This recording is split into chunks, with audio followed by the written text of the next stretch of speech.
So I've said many times in my Resident Evil videos that I've had no prior experience in the series.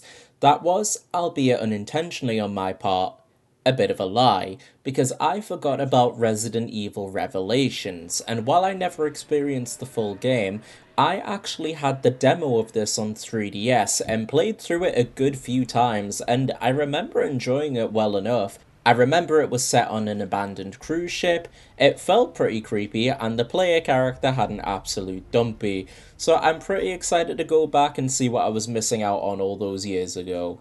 So the owner of said dumpy is none other than Jill Valentine. Taking place between Resident Evil 4 and 5, she's on this abandoned ship in search of Chris, who's apparently gone missing before we fight an enemy very reminiscent of the Regenerators of RE4 fame. It then cuts back to a report of a terrorist organisation using bioweapons to take over a city before cutting back to Jill on a beach. And I really like how everyone around her is disgusted by all the bioweapon body horror, and at this point she's just more or less completely unfazed. Revelations features this mechanic called Genesis, in which you use to scan things at certain points in game, sometimes to progress, but often just so you can get another healing item. Green herbs do make their return, but you don't combine them with anything here, you just pick them up in the world and they restore your HP to full regardless of where you're at. And you can only have 5 of them at any one time. It turns out that this beach section was just a small playable flashback, which I was really pleased to see as I was scared the ship was the short section, since it's such a cool concept for a horror game. After some brief and fittingly tense exploration, it turns out that Chris obviously isn't going to be here. It's a mannequin, which is really funny imagining this terrorist group lovingly crafting this mannequin to look exactly like Chris Redfield, muscles and all. But they gas Jill and the pal who, at the time of writing, I can't remember the name of, ending the episode.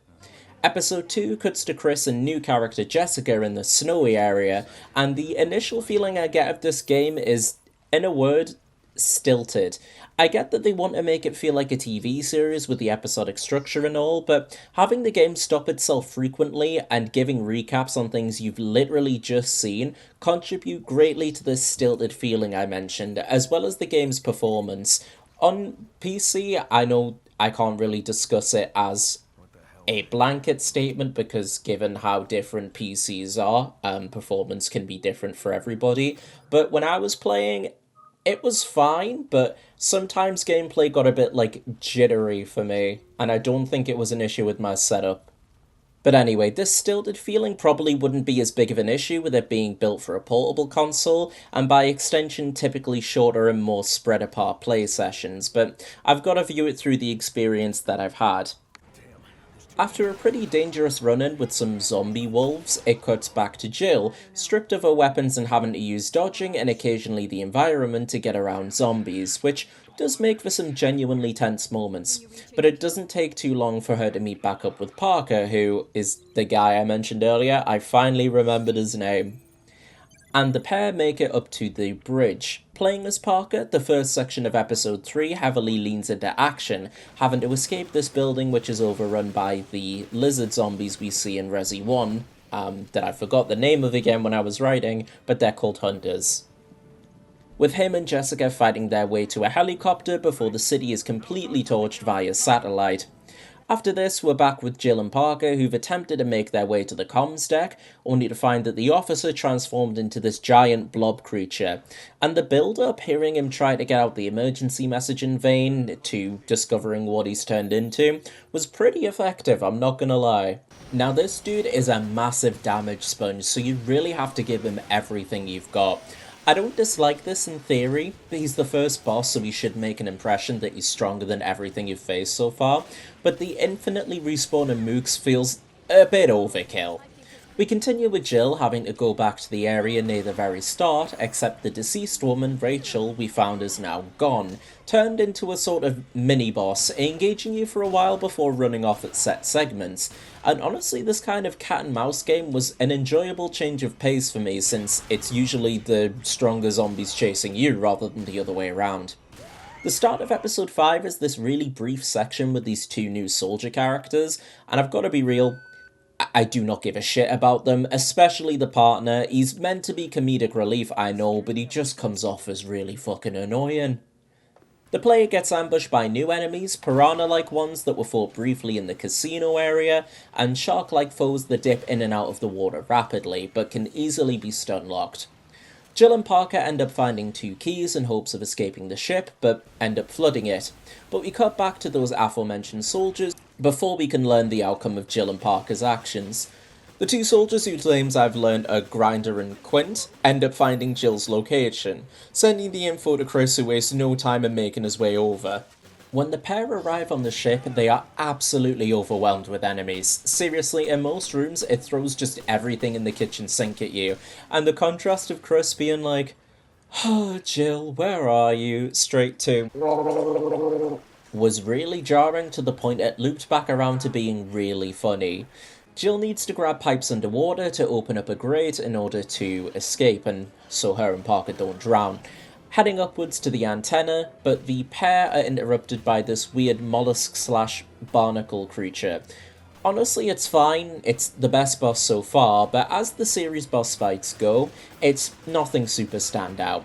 You get the keycard after winning, and I really hope it opened all the keycard doors and cupboards that we saw up to this point, and because that get the key to open up everything you saw locked is so satisfying in these games, and let me tell you, when I discovered that I was exactly right, I was beaming, getting a magnum and a fuck ton of strong custom parts. Oh yeah, I forgot to mention these. So, you add them to the respective weapons in order to get specific buffs, such as a higher chance to daze or increasing damage as examples. Jill and Parker then have to make a mad dash to avoid getting fucking drone striked, while all manner of ghouls rain down on them, and then have to find somewhere they won't drown in, all because the ship is capsizing and Chris was on the wrong boat. Aw, you bloody joking, man. To his credit, him and Jessica do make their way over in record time, while maiming a giant tentacle monster, I might add, before everyone reunites, with Jill and Chris naturally teaming up.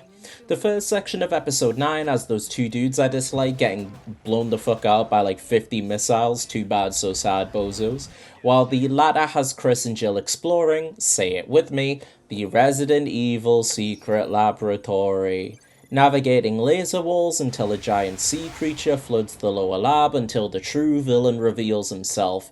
The director's mate we saw in like episode 3, who is obviously evil and wanting to rage bait terrorists so he can keep his job. I guess.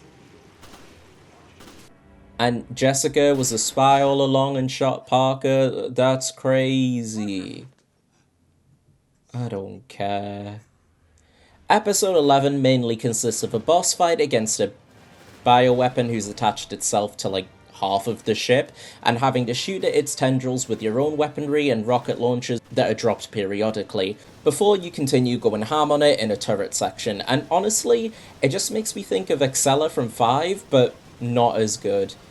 The last portion is a flashback of Parker saving Raymond, and I think I get what they're going for, paralleling Jill carrying him with Parker carrying Raymond, who's this redhead guy who has a questionable allegiance and a really distractingly ugly face. Like, he's popped up like here and again throughout the game, but he just doesn't really do anything that important, really.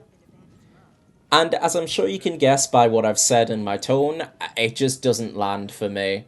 Since I don't really care for any of the new characters, plus I'm like 70% sure that he and Raymond will come back to save Chris and Jill at the end, because they've quote-unquote killed him off in a heroic sacrifice.